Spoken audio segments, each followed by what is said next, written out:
Fire Emblem is a long-standing and influential series in the realm of strategy RPGs. Ever since its debut in 1990, it has continued, to this day, growing, iterating, and enduring as not just a shining example of the genre, but as a mainstay Nintendo series. Oh, who am I kidding? You know this already. You know about anything I could talk about, like Smash Bros. Or its original Japan-only status, or when it became mainstream. There really is nothing I could bring new to the table. Except for my own personal experience, which is the same as everyone else. I was a Smash Bros. Kid, and a hater of the series for a long time due to association with, until I actually honestly tried one of the games out and realized the series was actually good.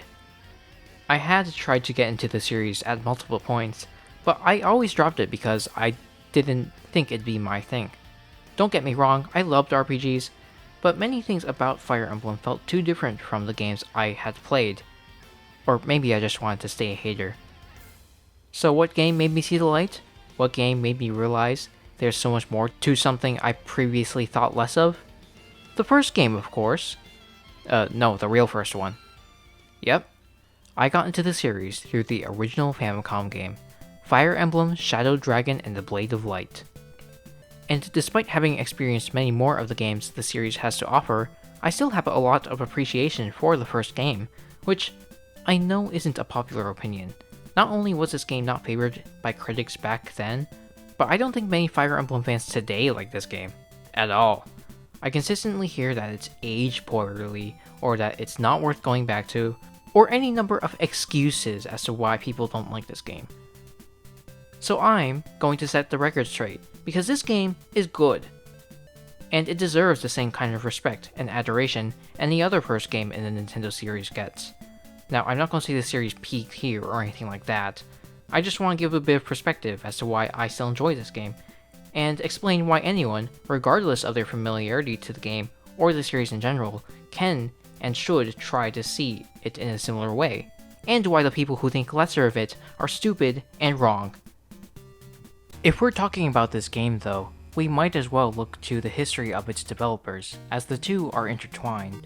Founded by Toru Narihiro, Intelligent Systems started as a small studio that assisted in programming for Nintendo's games, specifically with arcade and black box titles, and converting disk system games to be compatible with overseas NES consoles. Intelligent Systems wasn't the main developer of any of the games they worked on, but eventually they were able to make a game fully on their own with Famicom Wars. Being a turn-based strategy war simulation, Famicom Wars is what laid the groundwork for Fire Emblem, which was conceptualized during development as taking the gameplay of Famicom Wars and implementing it into an RPG system, since while RPGs were skyrocketing in popularity on Nintendo's own console, they didn't have their own fighter in the ring yet. None of this is to dismiss the many strategy games to have come out before Famicom Wars or Fire Emblem, however. Games like Bokosuka Wars, Romance of the Three Kingdoms, and Daisen Ryaku have just as much of a claim to the historical importance of strategy games as either of these games. Daisen Ryaku and its sister series, Master of Monsters, even had RPG elements, and all of these games had Famicom ports. However, none of these games were made for the Famicom and its player base. They were meant to be played on PCs, where games could be more complicated. Famicom Wars and Fire Emblem aimed to truly bridge the gap between the complex strategy games for PC and the widely popular RPGs that were being played on Famicom. Most of the production roles of Fire Emblem were filled up from guys from Nintendo R&D 1, with Gunpei Yokoi as producer and Keisuke Terozaki as director.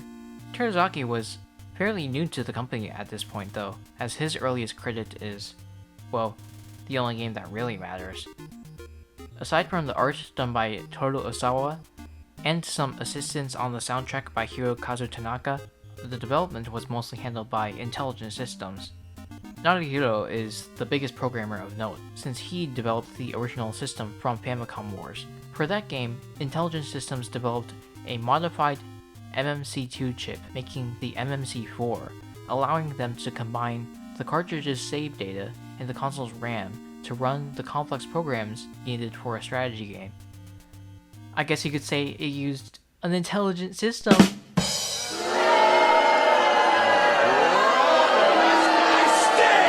So yeah, they used it again for Fire Emblem.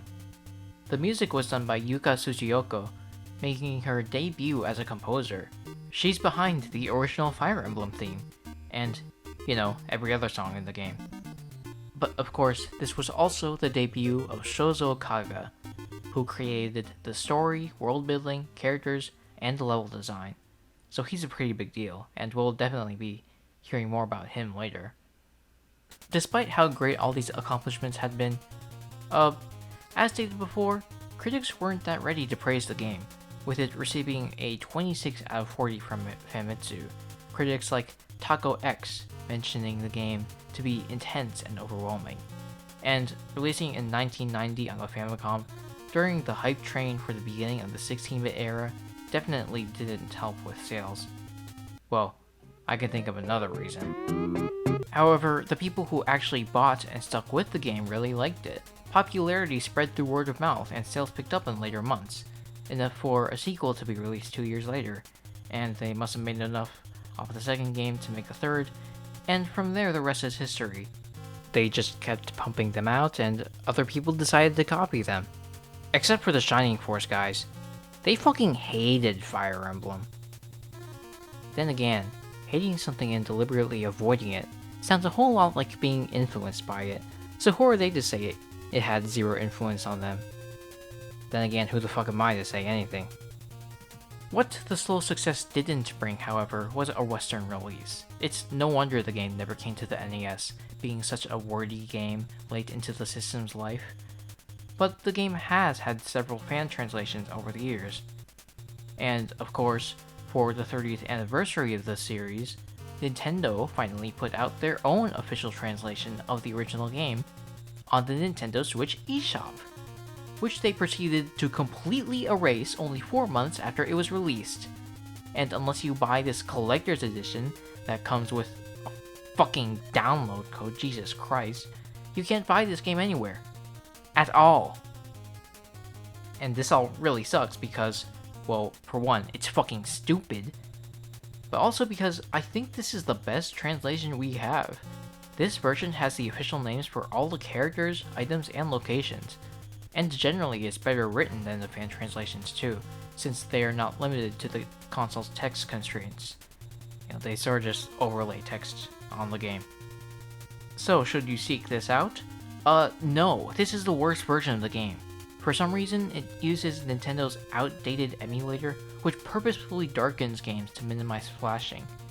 In general, that is a good thing. But believe me, I've played this game like 3 times. There isn't a single effect that would warrant having this filter. I really don't know why they did this. It's just ugly for no reason. So even though I can't play the game for the sake of this video, that's fine, because I wouldn't want to. So in this video, you'll see footage from 2 playthroughs. For my first playthrough, which was recorded on my NES Classic to maintain some authenticity in how it felt for me to play, I used this translation that's been out for years. It's fine and serviceable enough, but not as good as the official translation. But that shouldn't be a problem, because there is a more obscure patch out there that came out recently that actually has the Switch translation. I use this for secondary footage, and it's great. This is definitely the definitive version of the game, and the patch I recommend you seek out the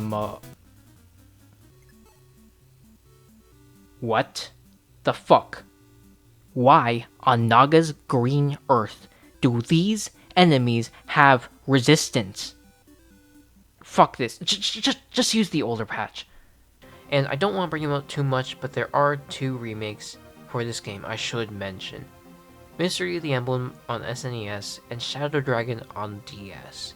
Mystery of the Emblem is the 3rd game in the series, containing both a remake of the first game and a sequel, both using new updated systems and presentation fit for the Super Famicom. Shadow Dragon is also a complete remake and modernization, fully expanding on the original NES game story and actually officially coming to the West, so you don't even have to mess around with patches. You could even find a copy yourself and play it. But both of these are very far removed mechanically from the original. So I don't think it is necessary to discuss either of them at length. I just want to focus on the original game, since that is how I learned how the series works. For those who are truly unfamiliar with the series, let's focus on the core mechanics of Fire Emblem, and highlight what separates it from the average console RPG, and what might make it too different from those games. Once the game starts, after a very brief setup, you are given a bunch of characters to control, a whole map of enemies ahead of you, and one main objective to complete. Essentially, the game has levels rather than a sprawling overworld to roam. The player controls a cursor they can use to select units on the map, rather than moving characters outright with the D-pad. These characters have to be moved by selecting where they go on the map, where the terrain plays a constant active role in both movement and combat. Once your unit enters combat, both characters are given an opportunity to attack rather than strictly taking designated turns. And of course, if your units die, they are gone forever. These are the key elements that make Fire Emblem different from a standard RPG, all of which you could see as coming from the structure of Famicom Wars. Whereas games like Dragon Quest ask the player to envision themselves as the hero on a grand journey, Fire Emblem decidedly takes the player out of the hero's shoes, separating them from the experience, in order to help them take more steps and consideration in their actions. This is what makes it a strategy RPG. And even if you're used to classic RPGs, it takes a different mindset. Could you imagine the average Nintendo kid trying to play this after a session of, I don't know, fucking Mario Brothers? Nintendo probably thought they'd spontaneously combust. I'm not saying you need to have like a heightened level of intellect to play Fire Emblem, but I am saying its mechanics aren't as presentable as what Nintendo likes to provide. Does this mean it's too far removed from its RPG roots to be at all familiar? Of course not. The ways Intelligent Systems broke down the RPG genre and thought through the mechanics of Fire Emblem make it uniquely fitting to Nintendo's design philosophy. However, ironically, the way I saw it when I tried picking up the series, after again trying it and others to no success, it finally clicked with me when I realized it's kind of like Dungeons and Dragons. I didn't get super engrossed into tabletop RPGs until around 2020 when I started a campaign with my friends. But from my experiences, I realized I could apply a lot of the ideas from the progenitor of role-playing and apply it to Fire Emblem better than I could any other of its compatriots on the same console.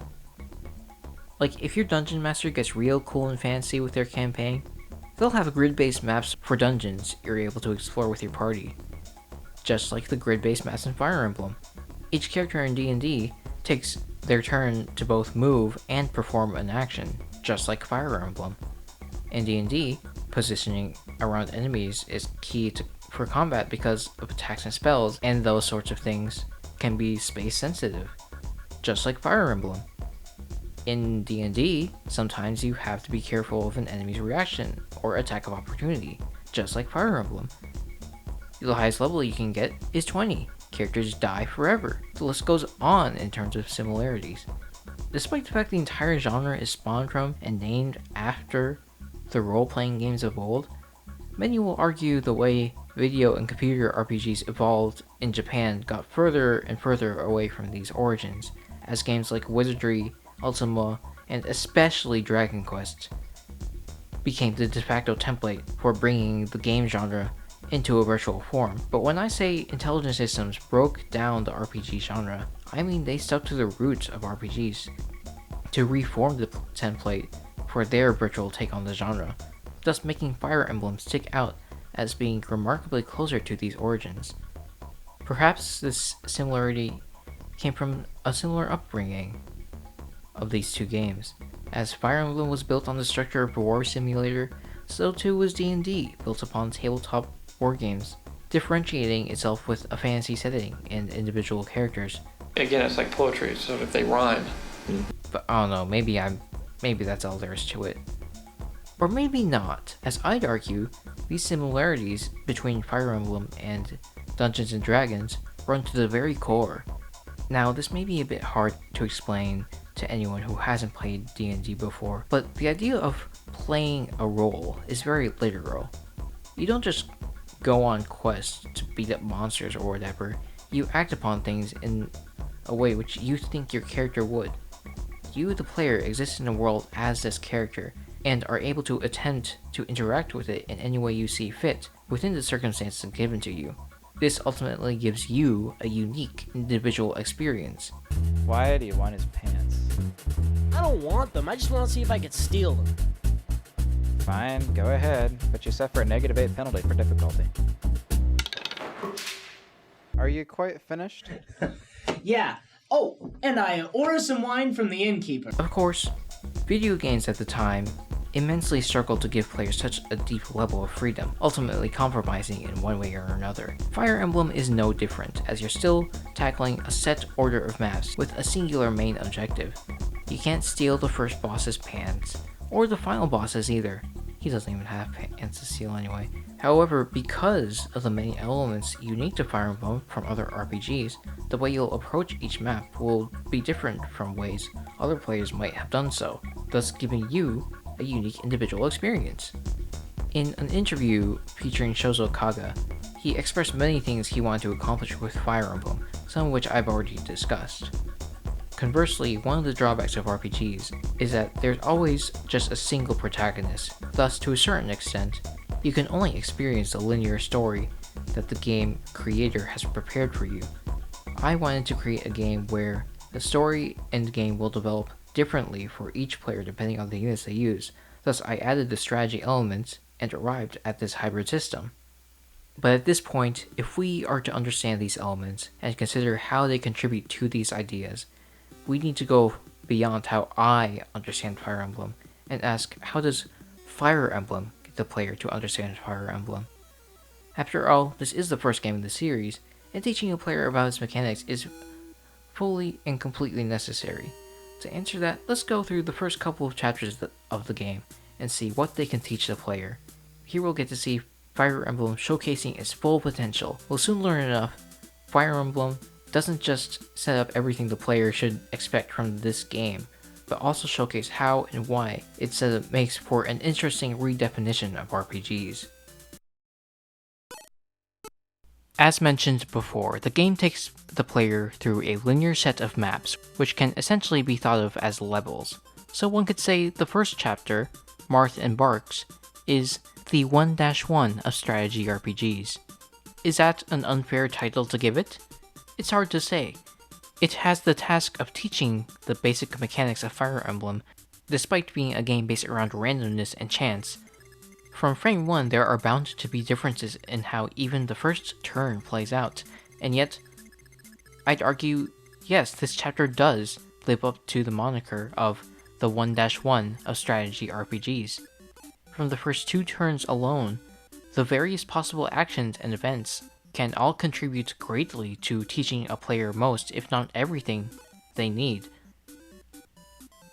But what the fuck are we doing here? I don't know. The game didn't tell me. If only there was something that did. Oh yeah, this game comes with a manual, where I can read the story and a whole bunch of other stuff. Let's see, some shit about some earth dragons, about like a betrayal and like a sword or something. Oh, okay, cool. This manual is actually very helpful and very essential when it comes to understanding the game, and as much as I shat on the collector's edition of the Switch re-release, I gotta say the manual recreation is kinda perfect. It very accurately translates and showcases all the information that the original Japanese manual had, which isn't something every manual back in the day did.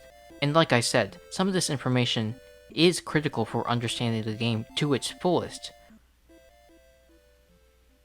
Oh, what's that? You're wondering where the critical information in this manual is?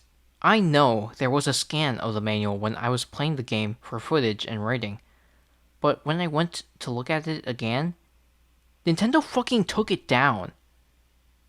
I tried looking for another scan, but the only one I could find was the official scan from Nintendo. Cool, right? Hahaha. No! These stupid motherfuckers only scanned half of the manual.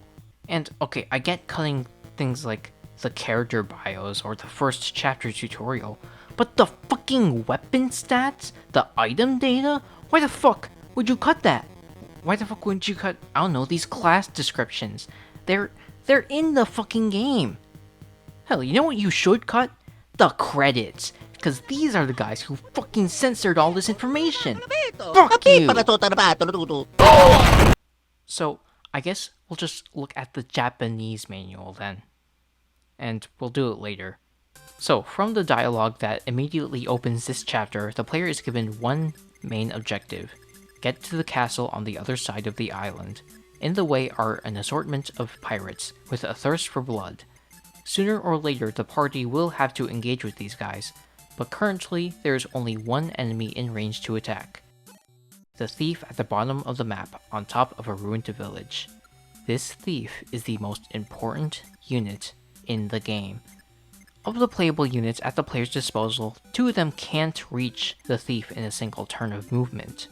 Of the rest that can, only 1 of them can reliably kill it in 1 turn with the right weapon. If the player hasn't consulted the manual to read the weapon stats to realize the power this one lance held by this one guy holds, that unit and weapon combo is significantly less likely to be used by the player as the others. So the player picks one unit to send into combat. Neither unit wins and their turn ends, with everyone's lives still intact. If the player decides to send another unit, they will surely kill the thief. But what if they don't? If the player decides to end their turn while the thief is still alive, it will not attack the player back, and will instead target the village. They just moved on from some ruins, and they're gonna make some more, giving the player a small second objective to take care of sooner rather than later. Kill the thief before it kills again. Send in a unit to take him out, and the deed is done. From this interaction, the player learns real, tangible differences between individual unit attributes, the basics of combat, and the idea of a side quest presented as a short-term objective, all from one enemy. If the player feels so inclined, they will likely move the units that did not kill the thief towards the main objective. How they approach their first movement of assault will inform them on some of the same things that they would have learned in pursuing the thief, and more. On the approach to the castle, many of the player units can only get as far as this forest tile. This forest tile both serves as the tutorial for terrain and marks the end of the safe area the player can use before they are forced to contest with other enemies. Once a unit reaches this point, they will be vulnerable to the one pirate in range. This pirate will approach as soon as the player ends their turn and the enemy phase begins. Of course, also teaching the player that enemies will move and attack once the player finishes their turn. While the pirates can attack the unit standing in the forest, they can't move onto the tile themselves. Only 4 of the playable units can actually end their turn on this tile, while others can reach it, but not step on it. I'd say it's probably most likely the player will place Marth here, because both Jagan and Sita can move beyond this point, and while Abel can also use this tile, his companion Kane cannot, so the player might be discouraged from trying to use Abel for this purpose. Plus, he's one of the units in range of the thief, so it's possible the player targeted them before moving forward. So Marth is the most likely and most ideal unit to be placed here in terms of teaching the player the most things the designers can from the interactions to come. But of course, it's not the ideal first move he can make. And also, Abel is another good contender to be placed here. Once the player moves every unit they can, the only way to progress is to open the menu and select End, which starts the enemy turn. On this turn, the player has the potential to witness up to 3 possible behaviors the enemy can take. The first enemies to move are the boss and 4 of his goons. He takes central position at the castle gate, while 3 guard him and 1 guards the village. The rest will approach the party in order to attack, so the player knows the enemy can act defensively and offensively, and they might see the thief act. As for the offenders, a maximum of 2 of them will be able to attack. One is only able to reach if Jagan or Sita has exhausted their full movement to go as far west as possible. And as for the one pirate that is guaranteed to attack, in this example they will target Marth, because unknown to the player, Marth will always be the highest priority target no matter what other units are in range. Whether or not they learn that now or later isn't as important as what they are even more likely to learn, as the enemy targets Marth, goes in for the attack, and misses because he was in a forest. Whether or not the player understands why the enemy missed, they most likely saw and know what happens when an enemy hits them, whether because of attacking the thief or seeing an enemy attack whoever charged ahead. But in this situation, they were able to get out of a bad position absolutely free. Well, most likely anyways. This interaction should at least be able to teach the player that this map isn't just for decoration. The player actually has to pay attention to where they are, as it can do different things. This might lead them to trying to visit one of the houses, if they haven't already after all other moves forward were blocked by other units. The very first house they can check is one saying Marth has to be the one to visit villages, and he should do it before the thief does. If the thief is gone, or Marth has already visited the village, then good job. But if not, you better hurry up. If the players say, fail to get rid of the thief, and Marth doesn't reach a village, they will see the true consequences of their inaction. But thankfully all they lost was a bit of gold. It's nothing compared to what they could potentially lose if they let the thief go to the other remaining village.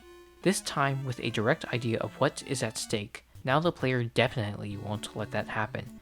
However, the event this thief actually reaches the village is highly unlikely, as even on the second turn, coincidentally, if Marth moved to the forest tile on his first move, he will still be in perfect range to visit the nearby village on his second.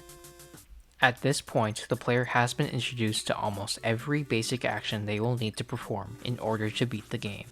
And just in case they didn't, well, remember, the chapter isn't even finished.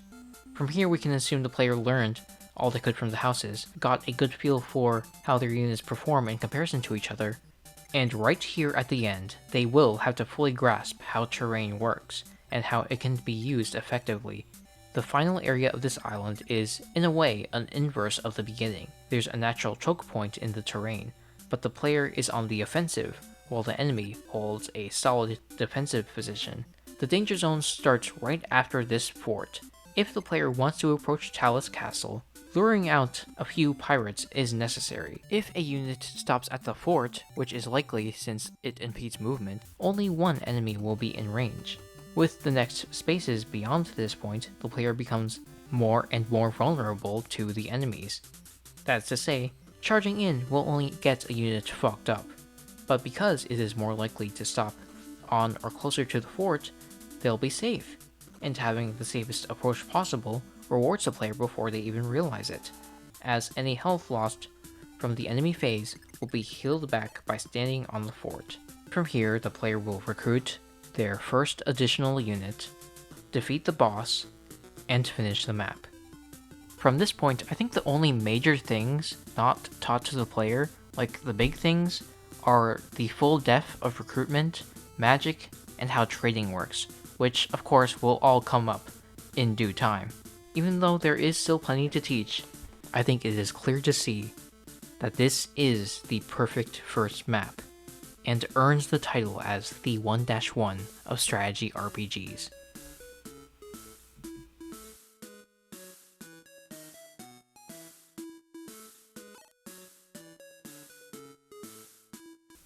Chapter 2 immediately asks more of the player once they are given control.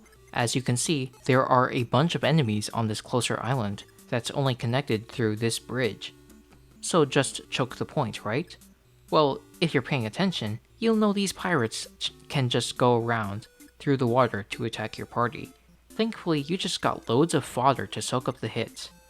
Oh, does that sound a bit harsh? Well, there's no other way to describe our axe bros here. Board, Cord, and Barst hold the unique advantage of wielding axes, which, well, they suck. A lot of determining factors in combat come down to weapon stats, which are outlined in the manual. We can see every weapon has a base power, accuracy, and weight stat.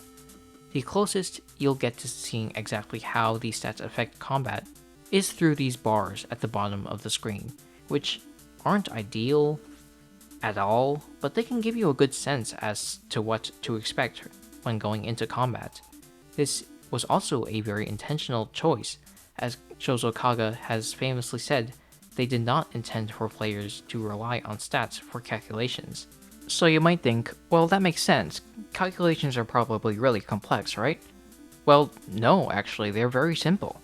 Damage equals strength plus weapon power minus defense. Attack speed is character speed minus weapon weight. Accuracy is weapon hit rate plus skill.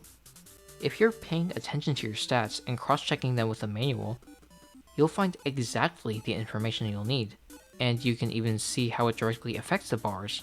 But because the calculations are so simple, getting a feel for combat is simple as well, and these ambiguous bars are directly in favor of the feel method of playing. Like, let's try to determine which of these two units I should want to use in combat. Barst is going to go into battle with this much accuracy. Huh. Okay, now let's check out the other guy we just recruited, Ogma.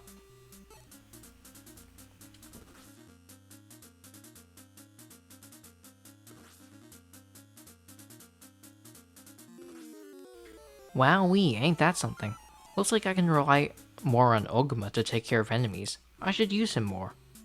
Speaking of looking, even though the graphics and animations are obviously very simplistic, they do a great job at conveying the utility and purpose of characters and classes, both on the overworld and the battle screens. Marth, as the leader of the army, is always raising his sword to rally the troops, and he's the only character to have a unique crit animation in battle.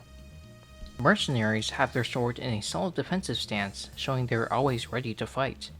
In battle, their high leaps into the air convey their skills with the blade. When they promote to hero, their animations look a lot more robotic, probably because they have more armor, but I think it also makes them a lot scarier to fight, especially since you'll be fighting heroes before you ever become one. Since mounted units wield swords and lances, we get to see how differently they use them. You can tell they have a lot more control with a sword. Meanwhile, they're always trying to show off with the lance. No wonder they're less accurate. One of the funniest animations has to be the fighters and pirates. I mean, come on, look at this. You are looking, right? Hey! Pay attention! Yeah, that's right, I know you're not actually watching this video. And because of that, I'm going to punish you. I'm not going to show you the actual funniest animation. Because fuck you! If you want an enemy-focused class to take more seriously, look no further than the Generals, who move in a slow march similar to Armor Knights, but the difference is the giant-ass sword they swing, which starts before they approach you. That early start really catches you off guard and makes their attacks feel weighty and dangerous. Are there any classes that look bad? Well, they barely tried with the Archer. Like, hey, look at me, look at the weapon I use, aren't I so unique? As if the other bow-wielding classes don't look infinitely better. However, when it comes to the battle animations, they all suck, except for the sniper. These guys look badass, and actually look like they know how to use a bow, instead of just pathetically sticking it out. Mages, Manicheets, and Bishops all have mysterious-looking overworld sprites, but the mages really sell their use of magic the best.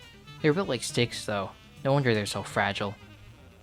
Oh yeah, this is probably like the best possible time I could ever say this, but I must apologize to Shadow Dragon for saying it looks like ass. I mentioned how they look like they had all the details chipped off of them, but I think that's perfectly fine because they were clearly intending for the models to look like minifigures. You know, just like D&D. Everything else about the graphics looks like ass though. But anyway, these graphics look great, and I can't fathom the idea of turning them off. I'm glad such a feature was thought of this early in the series, but in these games, what the hell am I supposed to get out of this? Oh wow, I saved 5 seconds. And if I turned off the animations, none of the battles would line up with the music, which is all great. You probably won't be listening to any of this stuff outside of the game, but within the game, it all fits perfectly. The overworld music seriously gets stuck in my head all the time, and like I said, why skip battles when the music is perfect for them?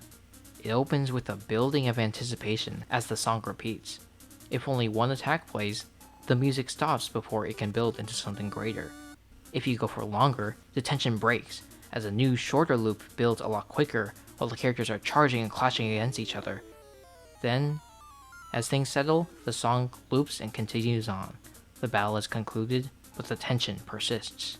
These things can also be heard in the boss theme, but the regular enemy battle theme is a bit more interesting, as it has a clearly defined melody that immediately comes in. And that has its own qualities. The melody starts before you're prepared for it, just like the enemy who's getting the opportunity to strike you on their terms. I think my favorite recurring song is the chapter start music. It gives the impression of characters talking amongst each other in preparation for the battles to come. All different people are chiming in. Some might be ready, some might be scared, some are strategizing, some are arguing, but all is uncertain until the battle starts. Reminds me of the kind of song that plays during the opening narration of an anime episode. Oh yeah, this game got like 2 anime episodes. Yeah, that's the thing that happened. But of course, the most iconic song is the recruitment theme, being just as iconic as the main theme itself. But that's probably thanks to its appearance in later games, even though it doesn't appear in that many games. Smash Bros. Definitely does a lot of heavy lifting in terms of its recognizability. And speaking of recruitment, this is the first map to give you an enemy recruit, and there are a pretty good bunch of units to teach this with. Duros is a pirate from the nearby group. He is not hostile, and instead directly targets Marth. Once he gets to him, he talks to him, laying down his axe and deciding to join the party. You now know exactly what the Talus King meant with his advice, as it is possible to recruit enemies to your side if they are willing. And we're about to find another willing soul on this very map. Castor is a hunter. In fact, he's the only recruitable hunter in the game. So you better make him count. He's alright, I guess. If the player approaches without attacking first, which is likely considering how many enemies there are, he will go in for an attack on his turn, and he will speak, showing he has a face, and expressing he seems to know a certain princess. And we only have one of those, so you take your princess, you go up to the enemy, and then now you're given a brand new option. Talk. So at this point, it is pretty easy to distinguish exactly who can and can't join your party. Basically, if they have a portrait, it's likely they can be recruited, a fact that is put to the test in the next chapter.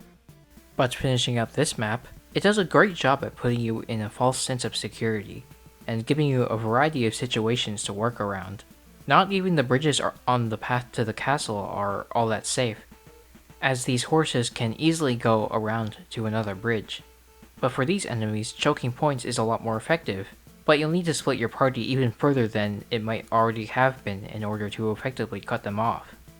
As important as player unit differences are, enemy units are highlighted the most here, and this map gives you a good idea on how differently enemy encounters can play out. Even this boss is very different from the first chapter boss, as he wields a hand axe, which he can throw to hit enemies at a distance, so you better watch out for that. For chapter 3, I'm going to focus a bit more on the narrative. Right off the bat, you're given 2 new units, Lena the Cleric and Julian, your first thief. They have to run down the mountain away from this gang of bandits, and if you check amongst them, you'll find Nevere the mercenary, who the villagers in the previous chapter warned you about. He's kinda terrifying to go against, because his sword is literally called the Killing Edge. If you go against him, this is very likely to happen. Yeah, this sword has a crit rate, and crits do triple damage, so they're pretty damn scary. Of course, they can also just not happen. This corridor down the mountain is a blessing in disguise. Sure, you're basically sending in units one at a time, but so are the enemies, and you guys will eventually take up space on the mountains themselves, making things very safe for you, and a little less safe for our axe-wielding crew here. This also gives Sita a relatively safe vantage point to recruit Nevere, as she can fly where units can't walk. And again, thanks to the corridor-esque nature of the path, it'll be harder for hunters to reach her, so a unit death isn't as likely as it appears. But what if it does happen? I'm pretty sure Permadeath is Fire Emblem's most famous mechanic, being established all the way back in this game.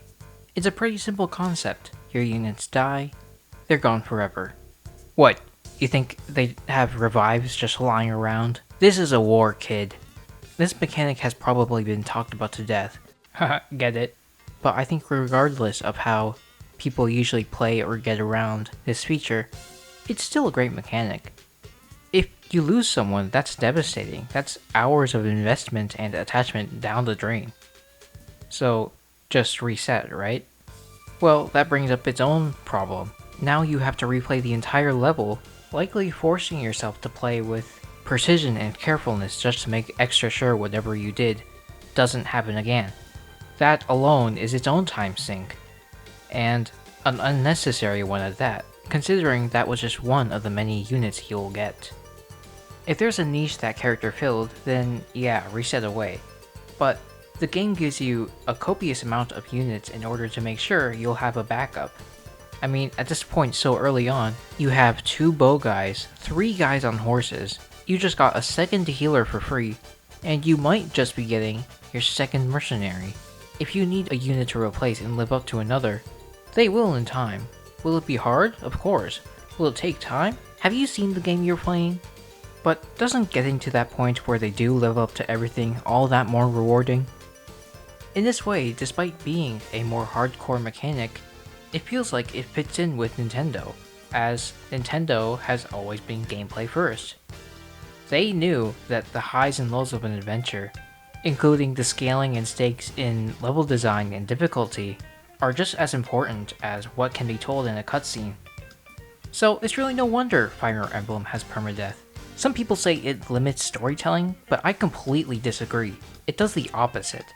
It strengthens the individual experience a player has with the game, serving to tell its own story that can stick with players more meaningfully. Take me for example. I actually lost Nevere in my first playthrough, so even though I liked Ogma, I really wished I could have kept Nevere around for a second reliable sword fighter to throw at any problem. Then I met this guy Rad. I liked his look a lot more than his buddy Caesar, and I thought he had a funny name. So I thought, maybe I should use this guy. Anyway, that's why the second channel's named after him. Now let's think of a different example that's more in favor of resetting. Getting back to Nevere, okay, I guess this is a lot more about Sita than Nevere, because it is a bit odd considering you used Sita to recruit someone last time. So it'd make you think you need her even more, right?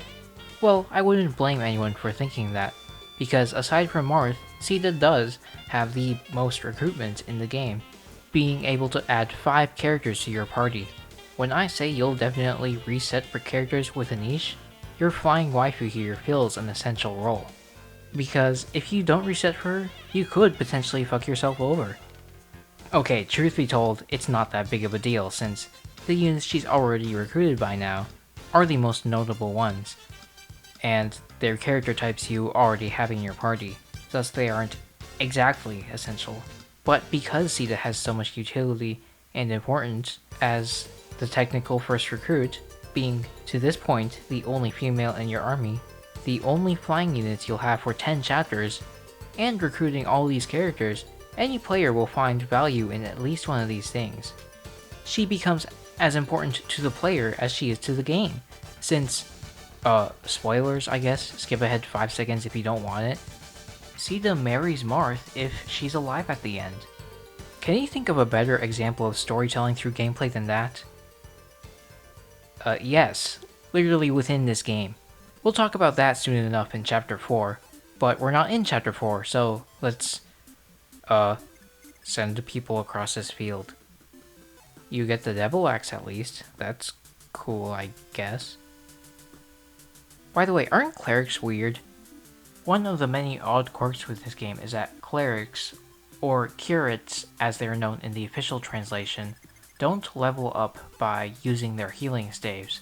No, the only way they gain EXP is by surviving attacks, but since they're so flimsy, having extremely low health and defense, putting them in any danger is kinda stupid. And it's not like most clerics are actually going to get anything out of level ups, But if you really want to grind out clerics, there are ways to do it.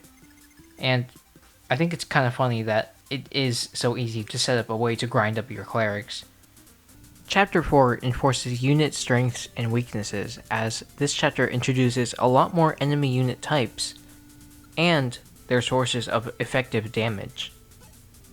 One of the enemies has an Armor Slayer, a sword effective against all armored units, and the boss has a Rider's Bane, a lance effective against horse-mounted units. At least, that's what you'd think, but in this game, the Rider's Bane is only effective against basic cavaliers, not paladins, not horsemen, only these guys. However, it makes more sense when you consider you don't see any paladins until, like, chapter 12, and that's an optional mini-boss. They don't start regularly appearing until chapter 16, which is essentially the late game. So you wouldn't need the Rider's Bane to kill paladins, even if it could kill paladins. And to get rid of horsemen, well, you know. However, if you check this house, or happen to go against these guys with Marth, and you haven't figured out trading yet, or visited a shop with Marth, you'll find out that Marth's rapier is absolutely nuts, being effective against cavaliers, armored units, and paladins. And that's a great thing, considering the cavaliers are going to go straight for him, just like every single other enemy. It's probably a good time to talk about Marth, in general actually, as he is the most important unit in the game, being your win and loss condition at all times. He needs to visit villages to get their rewards, he needs to seize castles to complete chapters, he gets 3 special weapons, one of which is the intended way to beat the final boss, and of course, he's the only game over condition, forcing you to reset the chapter if he dies. However, unique to this game, he is also the top priority for enemy units, no matter who is in range, no matter what their health. If Marth is available to be attacked, enemies will always attack him. In some ways, this could be seen as a flaw, since if he's the most likely target, then he's the most likely in danger, so he's more likely to die, and thus a forced reset is more likely. But ultimately, I think this was a good decision for this game, being the first game in the series and all that. If you're fumbling your way through chapters, and units are perishing left and right, and eventually Marth is the one to perish, sure, you're forced to try again, but this means you get anyone else that died back, and with the accumulated knowledge of your failed run, so it's likely your next outing will be more successful. This also elevates Marth's status in the story for a variety of reasons. Marth is the chosen one, as the only person left who can wield the legendary sword Falchion. His head is probably worth billions to the Dollar Empire, so it only makes sense any and every lowlife on the continent would want to claim it. Marth's journey is given a greater sense of danger when the player sees every single enemy going after him, but since Marth is so effective in many situations, and he only becomes more and more powerful, he goes from being in peril to being a paragon as he leads his army across the continent of Arcanea. You know, you get a sense for his growth, and it helps with the storytelling. It's no exaggeration to say that he's the best unit in the game. But don't get it twisted, if you're not protecting him when he needs it, enemies will take any and every chance to claim his head. His journey is only possible with the others in your army. You know, power of friendship and all that crap. I mean hell, Marth even meets his old best friend on this map, and he has his own great deal of importance. Of course, you might not even get him if you let the thief get to the village. This is the point where thieves actually pose any threat to be considered a side objective, because these are some fast fuckers. They have just as much movement as Marth and can cross bodies of water. And to make things worse, you actually have 2 thieves to worry about, getting to 2 different villages. So you're going to have to send people over to intercept both of them. Thankfully, you have plenty of mounted units fit for the job. But hang on a sec. If you got all these fast units charging ahead, what about the guys you're leaving behind? Without a doubt, it is likely your slower units will get separated from your faster units at certain points. That's just an inherent weakness they have to deal with. but this chapter shows that you can use that effectively. While a cavalry comes in from the west, it seems there are a few straggling bandits butthurt about the last chapter coming in from the east. Of course, this is also a great bit of storytelling, as it shows you tackling greater and greater threats, moving on from fighting bandits to fighting armies. But anyway, if they catch up to you while the others are fighting you, they're going to flank you and you'll probably get overwhelmed. But because you have slower units like Draug the Armor Knight and Gordon the Archer, they're going to be a lot closer to these guys. These classes, sharing movement but differing in literally everything else, feels very intentional, as one guy can obviously soak up a lot of hits, and one has the glaring weakness of being very open to hits. They work very well together in that way. All around, this map gives a very thorough display of how different classes work. And you need to be aware of these things when considering your next recruit. Oh, hi Mathis. Can you move over to the side? Thanks. Merrick is the introduction to offensive magic, working differently from physical damage, as it goes against resistance. But if you notice something about the character stats screen, you might notice this resistance stat, which every single unit has set to 0. Not just your units though, every enemy unit is fully vulnerable to magic as well. The only exceptions to this are mage dragons and the final boss, who are immune to magic, and the final playable unit you get at the end of the game. Combining this with the fact that no stat can affect a tome's base stats aside from a tome's weight being calculated in attack speed, that means all magic deals fixed damage. Once again, this could be seen as a flaw, since that means a mage's strength does absolutely nothing. However, this also means it is the most reliable thing you could consider in both dealing and taking damage. And whenever you see something that looks dangerous at one range, like the bosses of the next couple of chapters, you can just take Merrick and go. All of these things elevate magic as a unique, almost foreign concept to Arcanea. In later games, it's more thoroughly explained that magic did have to be introduced to the world, but even without that knowledge, this is something you can infer entirely through gameplay, which is cool. FE1 is a fucking cool game, guys. Well, for the most part at least. We've talked a bit about characterization, but here in Chapter 5, we can fully dive into the idea of character story and identity being told through unit gameplay and performance, and how it can be applied to any and every unit you come across. At the end of the last chapter, you're given a silver sword, which is part of the highest tier of normal physical weapons, meaning it has a high weapon level requirement. Only 2 of your playable units meet this at their base level, and while it is possible your units can reach this requirement through leveling up, it's not exactly guaranteed.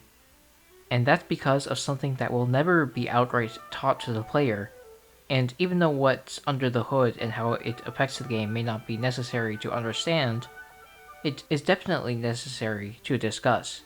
So, stats. We've talked a bit about stats before, here and there.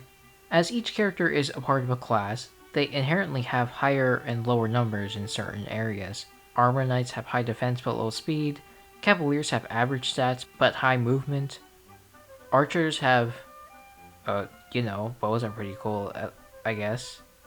But this isn't the thing that truly separates these units.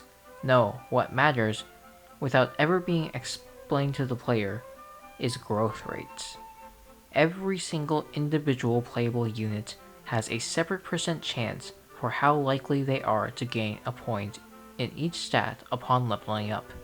Just because 2 characters are in the same class doesn't mean they will perform or level up in the exact same way every time. When I say every level up is unique, I mean it. From your first level up to now, even if all your units are alive, despite every player reaching the same objective, these growth rates will have skewed unit stats to be slightly different from what others have gained. These slight differences will only snowball as your characters level up, and by the end of the game, it's entirely possible the characters you bring are completely different from someone else because their units ended up performing better or worse. In my own personal experience with the series in general, if you know the rates by looking them up, you can reliably depend on them. But in practice, nothing is going to 100% follow your prediction. The possibilities are near limitless once progression gets going. And that is why it can't be guaranteed a unit already in your army can wield this sword. So, it is likely you're going to follow your instructions and give it to Harden. Which one's Harden, you may ask? Well, it's made pretty obvious since he has a speaking role here at the beginning of this chapter, and he wears a fucking turban for some reason. But what could possibly distinguish him from the two other cavaliers he joins with? Well, it becomes pretty apparent. He's cool, and they suck. For one, he starts at level 6, way beyond what his friends are at, but before you think of trying to train them up to his level, you might want to look at their growth rates. I mean, some of them are okay, but overall these guys are going to have a tough time living up to Harden. Even if you don't know this, you're definitely going to feel it. This is what I mean when I say you can apply characterization to gameplay. Because of the growth rates of these guys and how you'll feel their performance, you can tell Harden is the leader, while his friends are a bunch of knuckleheads. It's pretty obvious if anyone deserves his silver sword, it's him. Thus, you are formally introduced to trading.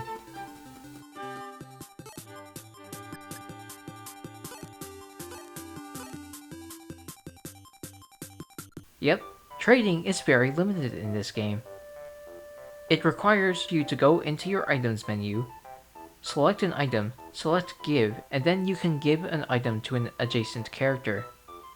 You can give more than one item out to more than one character, but once you're done, this takes up your entire action. Oh no, it's clunky! Okay, I'll admit, this isn't that great.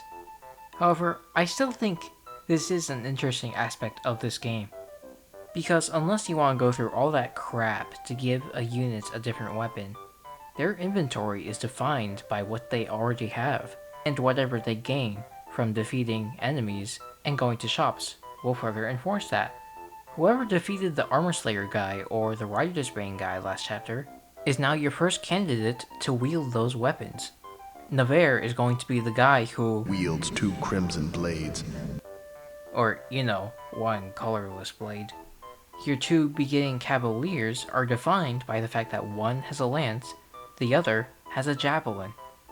Unless you're a freak like me and bought javelins for everyone. Marth, Merrick, and Lind, a character you recruit well beyond this point, are defined by their personal weapons. Okay, that last bit is cheating. And of course, under the possibility a character can't use a weapon, you're essentially forced to give it away. Like here in Chapter 5. So, this isn't really a hard rule you have to follow, but it's something you'll always have to consider, especially since, I'm honestly surprised I've gone this long without mentioning it, but your weapons have durability, so sooner or later you'll be forced to contest with inventory management. And you'll want to make sure the spoils of battle and items from the shops make their way around to who they need to get to. But that brings an entirely different problem, as the shopping system is just a bit ridiculous. If a unit is buying from a shop and they either leave or fill up their inventory, their turn ends on the shop, keeping anyone else from using it, and keeping items in that character's inventory until the next turn. And giving away those items is also going to take an entire turn. Yes, the game is rather notorious for its shopping queues, as you might be tempted to send each unit in one at a time to get what they need from the shop. But again, as annoying as this all is, I still think these make for interesting systems. For example, what if you want to give a character a new weapon you got, but you didn't deploy them this chapter? That means you have to get it off of this character the weapon is on. You can drop it off in the convoy, an unmatched storage unit that can be accessed throughout the chapters, so that unit can visit it in the next chapter. you can give it to a character you know you'll want to use in the next chapter. You can straight up just use this unit in the next chapter and give it to them directly. But no matter what option you go through with, they all have pros and cons to consider, some of which could butterfly effect into bigger consequences and decisions down the line. Like, you could forget to send the character to the convoy because they're needed somewhere else right away, and later you might decide that item should go to someone else. You might get a unit killed and you'll be forced to go on without them and their inventory. This all means that for the foreseeable future, this unit's relevance to your campaign is dictated by the limited inventory. All this dilemma and decision making is only possible because of it, and it is something you'll be forced to contest with, starting with an item you get from this chapter's village. Because instead of getting a load of gold or a character, you get a rock. The guy said he saw a dragon drop it, so maybe that could be important later. But for now and through future chapters, this rock taking up space is a burden you must bear. Speaking of chapters, this is it. Chapter 6 is the big one. Everything you've learned is put to the test, and on top of that, it's still giving you a whole lot to learn. This is the first indoor map in the game, where the corridors are tight and the side quests are tighter. There are 4 thieves who have been ordered to loot the castle of its treasure. They are much closer to the chests than you are. Do the math. You're going to lose at least one. That is, if you're just walking. Yeah, remember? You've had a character who came with a warp staff. Before this, the only time you're ever told the warp staff is an option was its introduction in Chapter 3, where Lena says she can use it to let Julian escape. But he says fuck that, and since using the staff will obviously constitute a turn use, you'd just leave Lena to die. So it's not likely you're going to use the warp staff before this. But this is the point where if you want to play optimally, you'll have to use it. Yeah, just take this cursor and...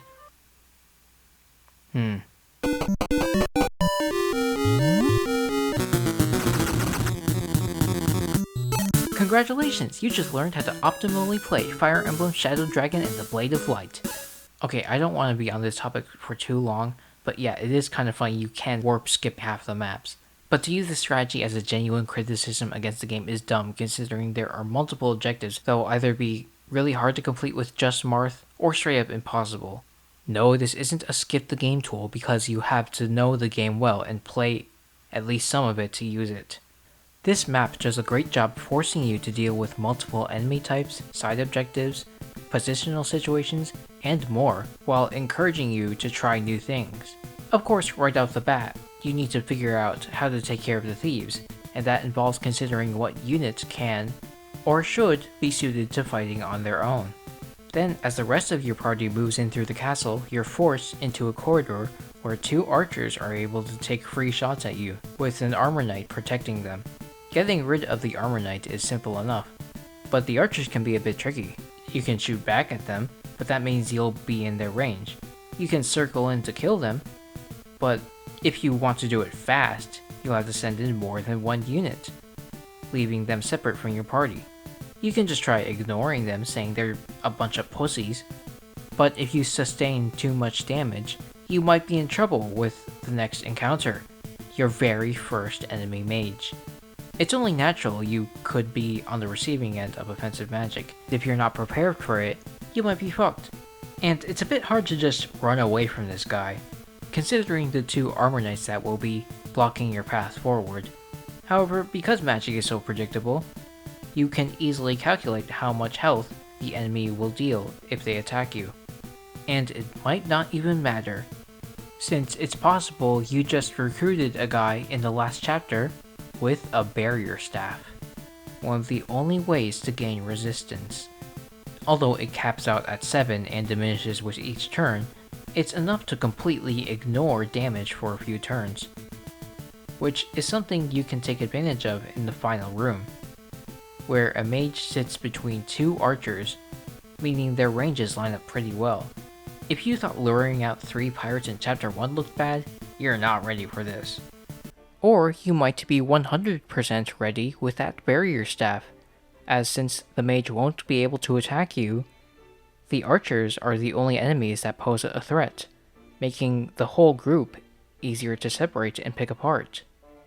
If you don't use the barrier staff, the only option is to lure these guys out one by one, which is not just slower, but riskier, especially if you're inefficient and careless and can't kill them with one unit. And of course, you don't have a convenient healing tile to fall back on, so if you're trying new things with the barrier staff, doing so pays off in a more efficient strategy, and that's cool.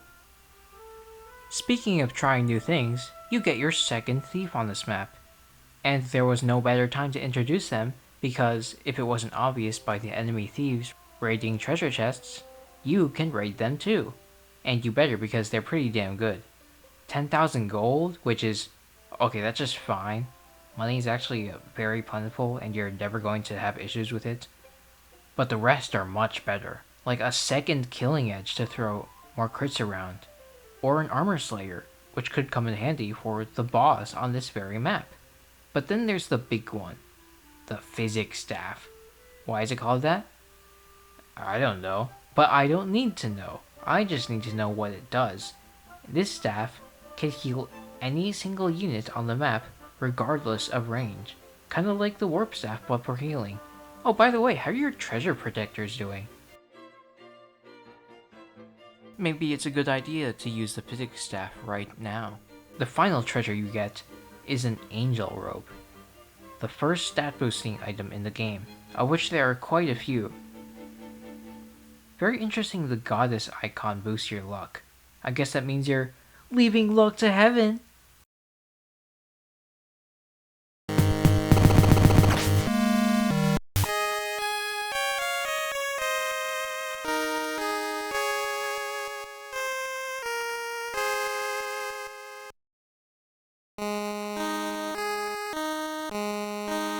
But anyway, these items can be given to any unit, which can be used to make someone a powerhouse or make up for shortcomings.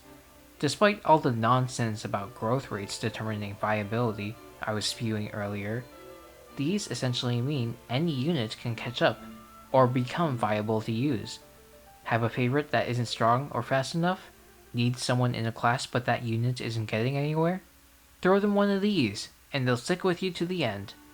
With that in mind, it's definitely impossible for me to continue talking about the game as if all players will have a similar experience, because they won't.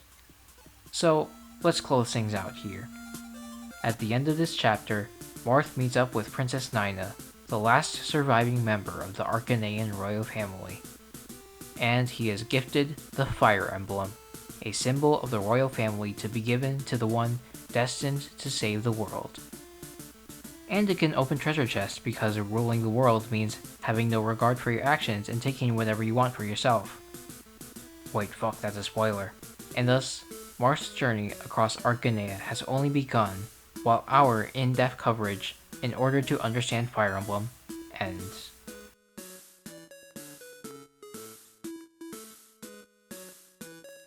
But that doesn't mean I won't at least give some highlights for what's to come, are you kidding? Chapter 7 pays off with that item you've been holding as you meet Bantu, your first Manakete, who mentions looking for someone else, essentially trading your short-term side quest for a long one, and giving you a fucking dragon for your party. Speaking of side quests and dragons, did you really expect me to not talk about Minerva? She's the first Wyvern Knight you meet. So it's like, oh shit, how am I going to deal with that? And then she leaves the map, not wanting to fight, and taking a good chunk of forces with her. She immediately sticks out as not just a force to be reckoned with, but a character with her own motives, which you see play out in real time during gameplay. Then a few chapters later, she secretly requests for you to free her sister from prison, which is the reason why she's fighting against you and her own will. You go to free her, and while these squads of cavaliers and wyverns come in to attack, Minerva hangs back, observing you from a distance, making sure you hold up your end of the deal. Bro, this is better video game storytelling than most video games released today. And how could I forget the 2 chapters that happen in between, which are pretty fucking brutal.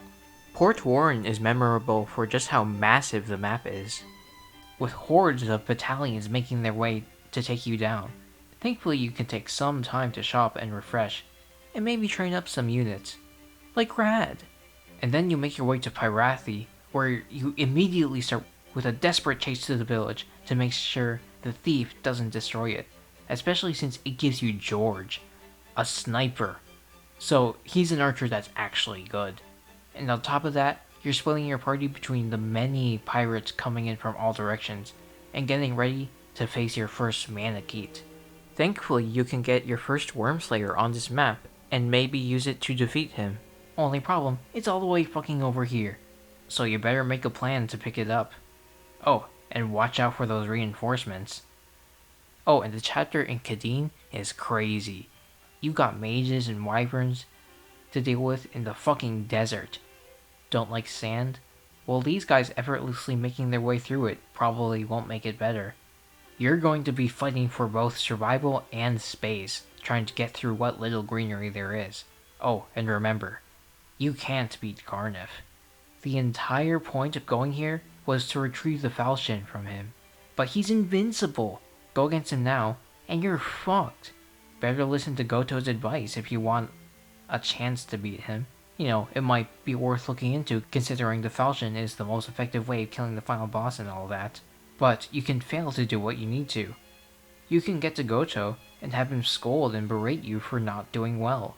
But he doesn't stop you. The game doesn't stop you. You can still use other tools given to you throughout the game to beat the final boss. Hope you saved that devil axe. This game is awesome. Fire Emblem's origins marked the definition of the strategy RPG, and realized its potential as a completely unique experience, showcasing player expression and ludonarrative harmony.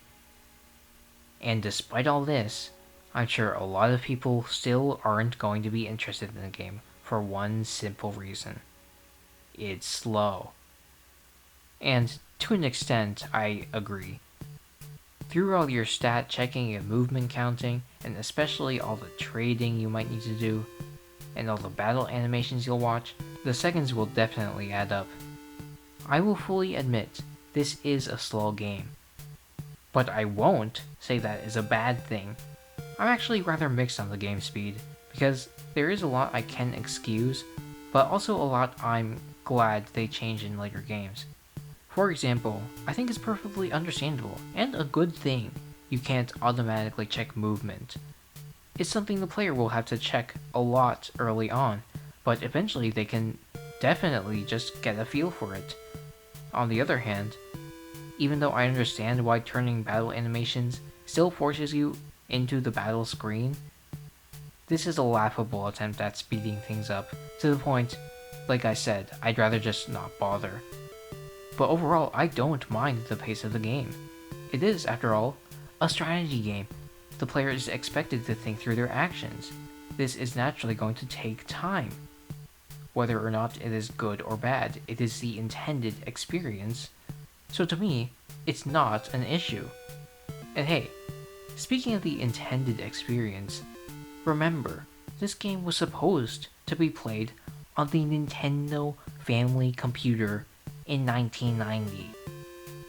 No one was expecting the player to sit on their TV all hours of the night.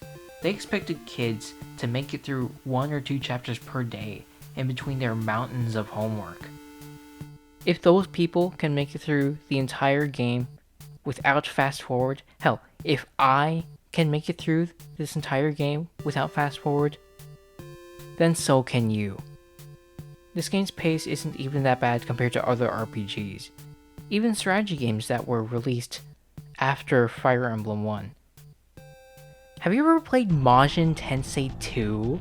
This game's programming is the byproduct of the infinite monkey theorem that an Atlas employee, desperate to find code for a strategy game, found and transposed into a Super Famicom cartridge, thus making it so the game waits 10 fucking seconds at every individual enemy to decide whether or not they move.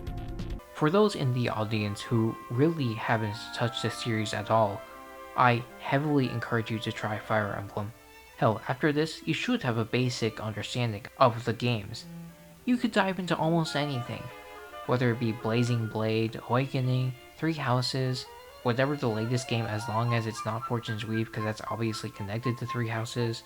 But if this video has done its job well, I hope you actually consider starting where it all began, with Fire Emblem, Shadow Dragon, and the Blade of Light. If you're looking into Marth's story, and Arcanea specifically, I would still recommend the first game, considering how much is changed and altered in the remakes, some of which is interesting and adds its own uniqueness, but there's also plenty of weird or bad decisions that hinder the game in one way or another. Overall, these games are still good. Okay, this game is good, and this game has its fans, but if they prove anything to me, it's that sometimes less is more. And also, more is more, because there's actually less classes and characters and chapters in FE3 Book 1. But anyways, I'm of course also a strong believer in playing a series in release order. So if you start here and you like the game, you'll be in for the most insane, legendary, generational run of a series Nintendo has ever produced. Minus Gaiden. But even Gaiden has its merits. And I don't know, these games might also be good, but I haven't played them. I'm not gonna tell you anything more though. Go play games for yourself instead of watching them, for once.